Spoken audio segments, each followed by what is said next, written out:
భారతదేశంలో పుట్టుడునే చేసిన తప్ప మనిషిని మనిషిగా చూడని మతాలదేమున్నది గొప్ప.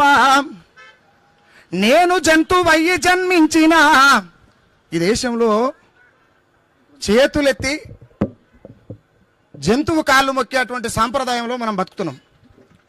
అందుకు నాకు ఒక ఆలోచన వచ్చి నేను ఏం చేసిన అంటే, నేను జంతువయ్యి జన్మించిన ఈ జగమే నా కాళ్ళు మొక్కును, నేను బండరాయినై పుట్టిన భగవంతుడాని పూజిద్దురు.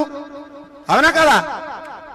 భారతదేశంలో మనువాదం అంతులేని కులగజ్జిమయం, భారతదేశంలో పుట్టుడునే చేసిన తప్ప మనిషిని మనిషిగా చూడని కులాలదేమున్నది గొప్ప.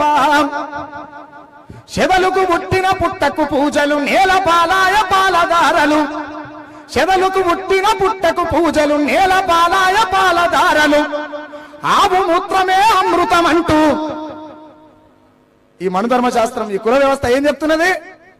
ఆవు మూత్రమే అమృతం అంటూ ఉచ్చకు దోసిలి దాపే కొందరు, మైల పట్టిన జాతులు నీటిని ముట్టిన పాపచుతున్నారు.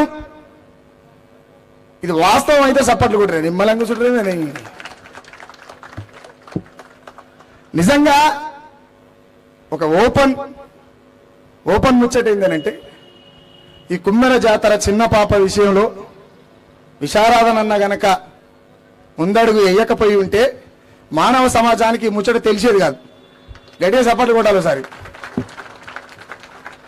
ఎందుకు అంటే, ఈ తెలంగాణలో ఉన్నటువంటి వాళ్ళు కొన్ని కుల సంఘాలు, కొన్ని మత సంఘాలు, కొన్ని ప్రజా సంఘాలు, కొన్ని ఉద్యమ సంఘాలు, కొన్ని పార్టీ సంఘాలు, ప్రతిపక్షాలు, ఓట్ల అవసరం ఉన్నటువంటి నాయకులు ఎండగా గొడుగు పెట్టేటువంటి నాయకత్వాన్ని నేర్చుకుని ఉన్నారు. బాగా ముఖ్యంగా ఏమంటే బాగా బెగ్గింగ్ చేయడం అలవాటు చేసుకున్నారు, అఫీషియల్ బెగ్గింగ్ చేయడం అలవాటు చేసుకున్నారు. ఇక వాస్తవాల కోసం కొట్లాడుతాడు ఈడ.